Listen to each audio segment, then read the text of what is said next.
Well, let's go out to Provo, Utah, and talk to one of our newer members here in the Big 12. We've got 4 coming in this year, 4 came in last year. And of course, BYU, what a great addition to the conference. Ben Criddle needs no introduction to the BYU fan. To the other Big 12 fans, maybe a bit of an introduction, but he does an awesome job on ESPN 960 out there in Utah, doing outstanding work covering the Cougars.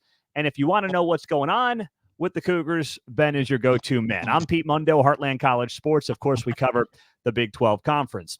Well, Ben, let's just start off. It's been almost a year now, 9, 10, 11 months, something like that. Yeah. How have you enjoyed, and how has BYU in general and the fan base enjoyed this honeymoon in the Big 12 Conference? Man, I can't tell you from I started doing this radio show in 2012. I got into the radio business in 2008, but 2012, I think during independence, we were always looking for an exit strategy.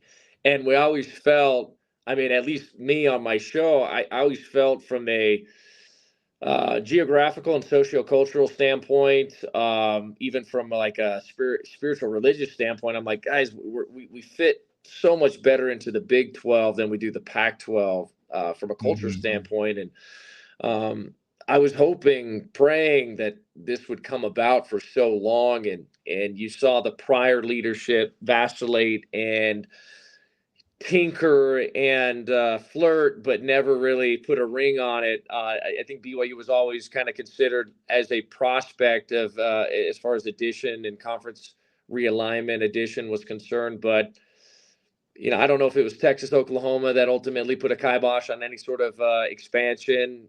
Maybe that's the truth of the matter, but I always felt like this was this was the eventual home it needed to be, but BYU needed to earn it. I think from a public relations standpoint, not necessarily in wins. I think they had a plenty of wins and resume to merit it. In the '80s, basketball and football, it would have merited that jump to the big boys. But from a public relations standpoint, and people familiarizing themselves with BYU, their fan base, their culture, there's not that many Mormons out there in the world.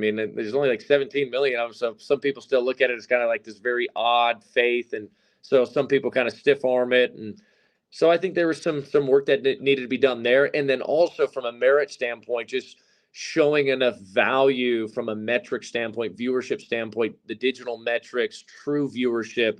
All of a sudden, you start aggregating all this qualitative and quantitative data, and you're like, BYU, we can make money off of them. Like the Big 12 should be looking at it as like, hey, we can make money off of this. And that's all I ever cared about was like, hey, like just look at it, and you can leverage this. You guys gonna sell tickets?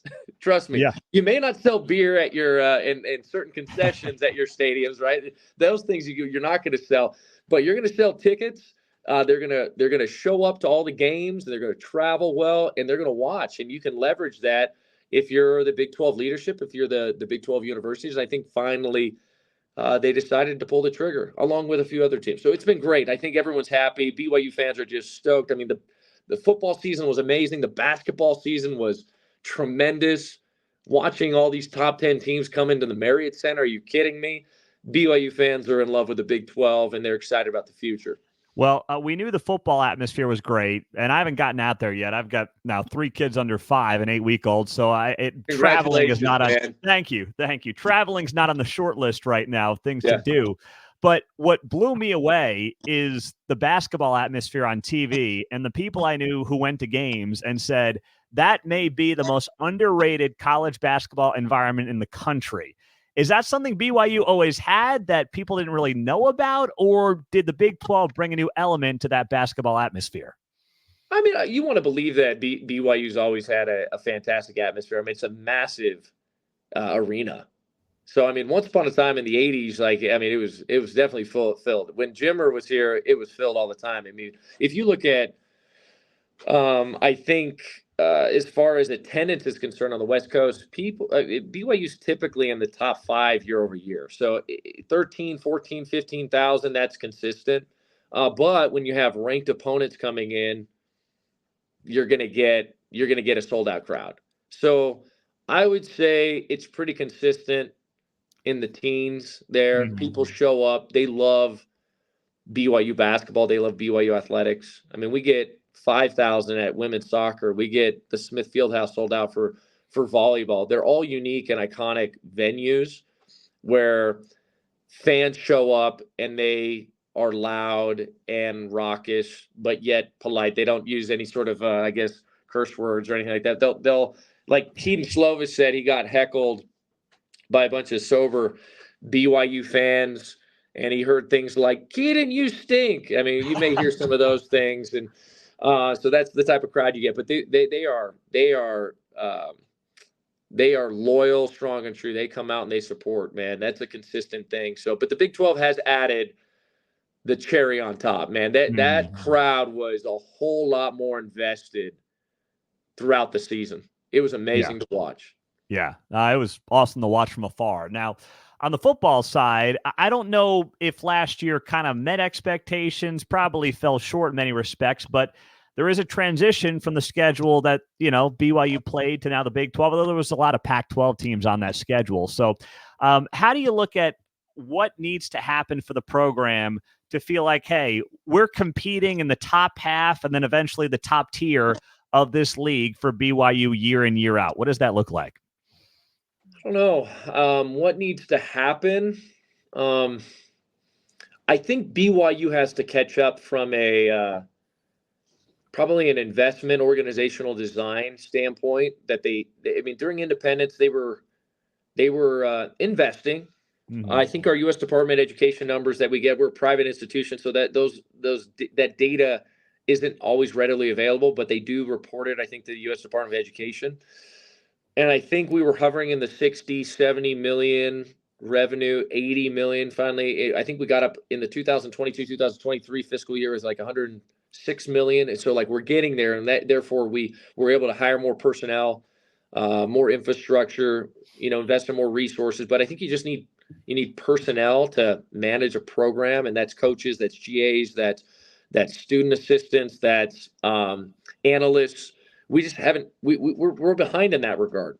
We haven't spent as much money on our football program, as others have spent, and they always have to stay in the black, so they're never overspending.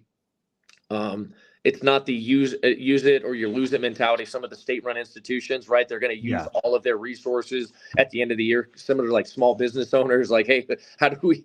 What's tax deductible? Let's buy a 6,000 pound vehicle, whatever. Like, Yeah. trying what technology can we invest in, and so or what facilities can we build? It's not like that. Like BYU has to have the cash on hand in order to upgrade facilities. They're not going to take out debt. It's just one of their fiscal laws and bylaws that they abide by. So they've been slow probably to allocate resources to the things that could impact wins and losses, from strength and conditioning to nutrition to athletic training staff, but they're coming along. And with that, well, I think will come more wins. I think better coaches. Obviously, I think they're spending more money on coaches, and we're not just talking like the coordinator positions. We're talking all your position coaches and your analysts that aid and support those guys, GAs as well that aid and support those guys. You need a robust infrastructure and talent to win football games. It's not just the talent on the football field. So that's kind of where I'm at. I think we'll catch up. I think we're going to catch up very quickly, but Mhm. we'll see in the next couple of years just how competitive we're going to be. I thought we were competitive this year, though. I mean, we should have been bowl eligible. Let's be honest. Like Yeah. I say, we like I was on the football field, but like BYU should have. I mean, I'm a former player, so sometimes I say we, but um, I felt like BYU should have been bowl eligible. There's no excuse not to be bowl eligible, and you lost to Oklahoma and Oklahoma State essentially Yeah. off of one or two plays, and that's the way that the ball bounces at a belong shaped pigskin. It just bounces, unfortunately, sometimes, and not your way. But I felt like BYU should have been bowl eligible, which to me, year one would have been a rousing success. If you can get Yeah. bowl eligible in year two, you go 6-6, 7-5. I think that's phenomenal. Like that, you're wading into the waters that you never experienced before, you've never been in before. So Where is the program when it comes to all the NIL craziness that's going on out there? I mean, we don't see a lot of guys, obviously, um, when it comes to BYU, there's not a lot of portal action, and we understand why. But how does that impact them? Are there benefits to not being as involved in that line of college sports right now, or does it hurt them? How do you see them navigating this crazy Wild West that we find ourselves in? BYU traditionally has less portal movement, probably because BYU is affiliated with the Church of Jesus Christ of Latter-day Saints. So if you're an LDS kid and you grew up watching really good football, like, the era that I played in was a really good era. We won a lot of football games, 10, 11 games a season, top 25 rankings at the end of the year. That was during the Mountain West. And then we had some really good seasons with Taysom Hill and Jamal Williams and some of these really good football players. You got some good wins there and some ranked seasons there. And so you grow up and you become a fan of BYU football, and then you want to play there, right? Mm-hmm. And you don't want to go anywhere else. As long as they give you I think a fair market value with NIL, the collective, and other corporate sponsorships, then they typically don't want to leave. They want to be close to family. It's a faith family football culture. There's no doubt about it. And so why would they want to leave? Many of the kids, they get to BYU, they marry. They not all of them have kids, but they'll get married at BYU. They'll find their sweetheart and settle in. And like, why would we want to move? That's not to say that some don't. We've had starters leave. Guys go to Power Fives probably just for a new experience. I'd say it was more. I want to think it was more experiential than it was NIL related, but both of it was both. It was both components. But if they've been there for 4 years and they've had the BYU experience and they're kind of want something else, they're graduated, those are the guys you see jump into the portal, unless they really feel like it'll be like a special year, or they feel like they have something more to prove at BYU. But that's why there's so much stability at BYU, I think, with the portal. But in NIL, I think BYU's very much competitive in that space. Are they the most resource-rich collective? No, but they're getting up there. Like, there's a lot of corporate sponsors that want to help the collective, the Royal Blue Collective, and thus the student athletes as well. How does the missionary service factor into this when it comes to the football and the basketball in particular? I think a lot of Big 12 fans, and myself included, I'm no expert on this, but I know it's obviously a big part of BYU. So how does that factor in? Because it does result, I think, sometimes, as far as I can tell, they'll have more maybe 23, 24-year-old guys playing because of the missionary service than maybe other schools will. Yeah, I think if you ask any college football coach if they'd like to lose 30% of their 40% of their roster year over year naturally with the missionary age and the missionary, the missionary program, they'd say no way. Like, why would I want to do that? Well, you get them back and they're bigger, faster, stronger, like, which is also false. Yeah, it's very much false. I think there needs to be a frank and forthright conversation about like what missionary service is, what we're actually doing out there, and what potential competitive advantages it actually provides. From a biological standpoint, are you really stronger if you haven't been working out for 2 years? Are you more injury prone? Yes. Yeah. You're, from a testosterone standpoint and a human growth hormone standpoint, if you want to get into the biochemistry of men, right? Do they have higher testosterone levels at 19, 18, 19, 20, and then they get back at 21 and they have lower? Anyway, I've gone into all this. Another component that people don't realize is like perspective, which you have now with kids, is a way in which it will somewhat undermine your want and will to go 24/7 all in on football.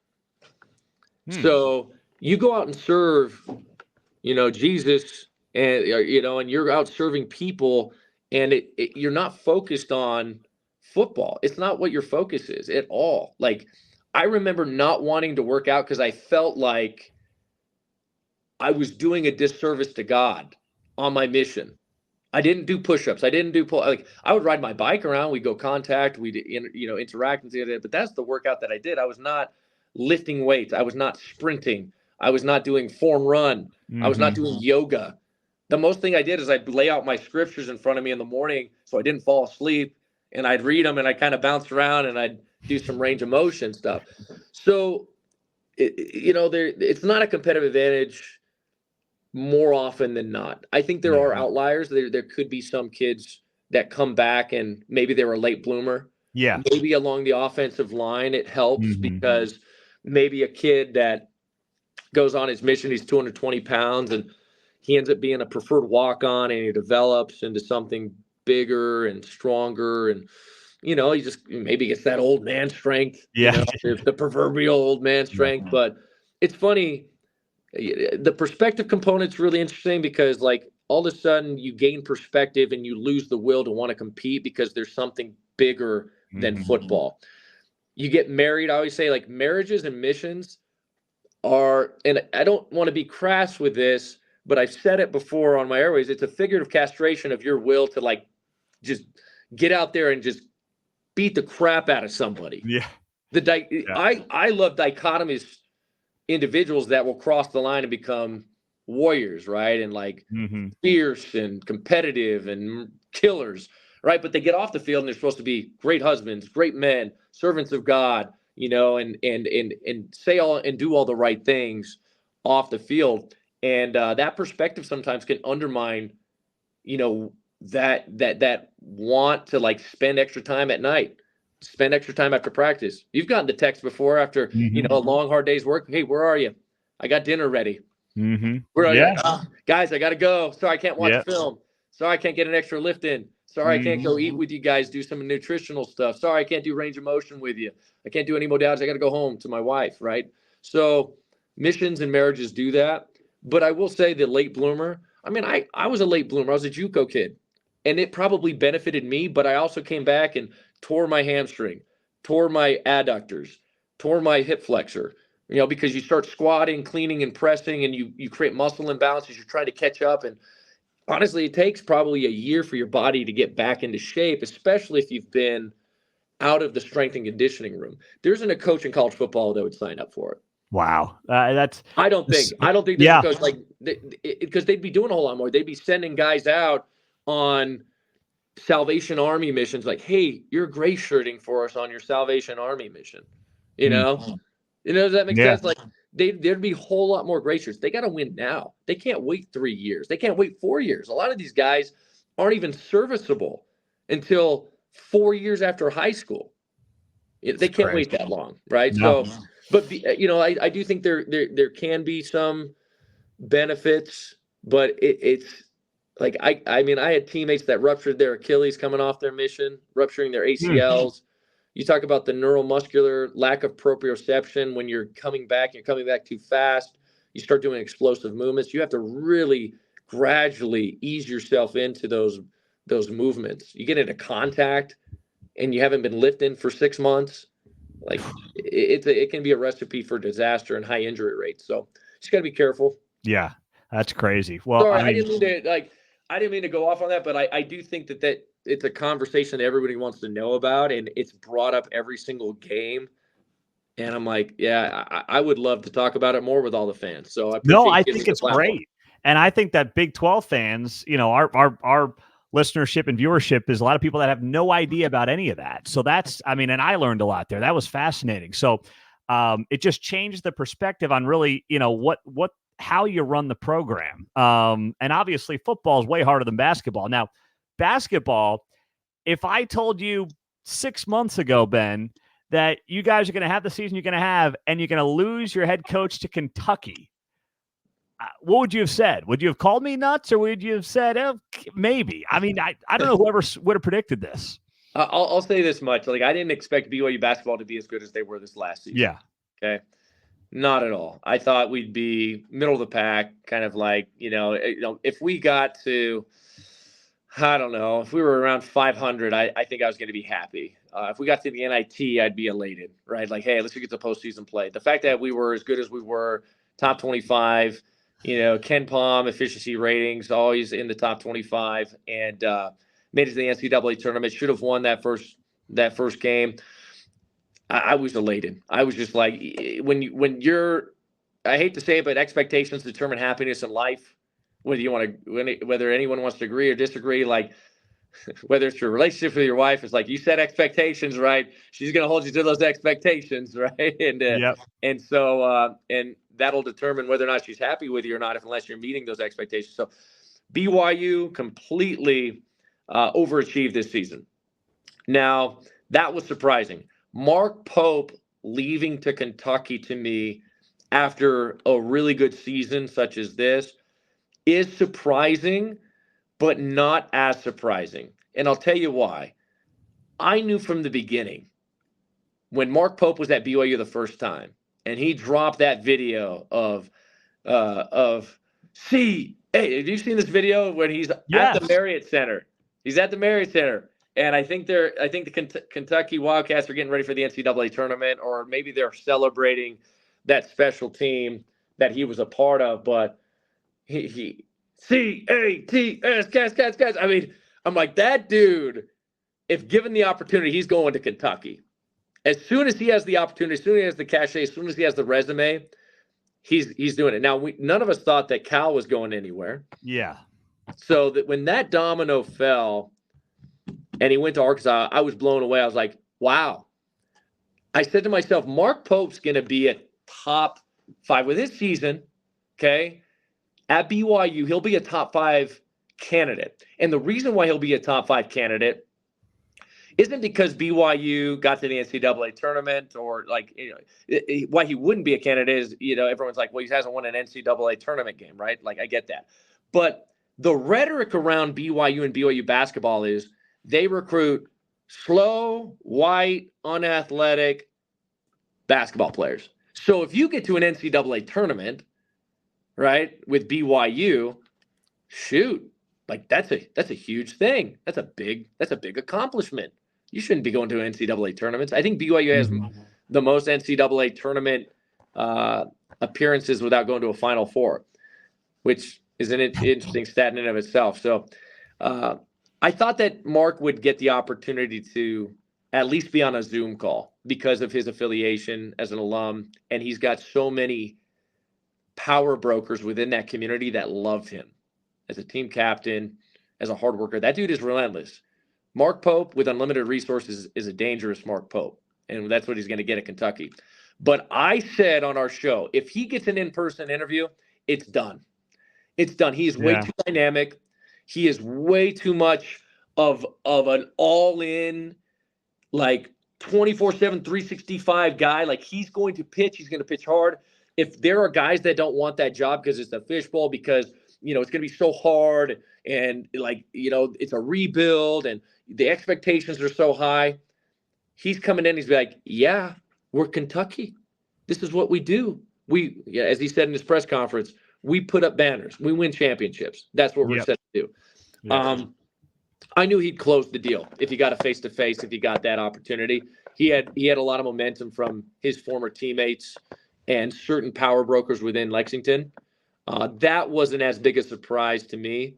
Congratulations to Mark. He's at his Everest his Everest camp right now. He's gonna climb that peak. He's at his base camp, and now he gets to climb the peak. Congratulations! I mean, how many of us can say in our lives that we're at our Mount Everest base camp of our dreams, of our goals? Special, man. Shout out to Mark.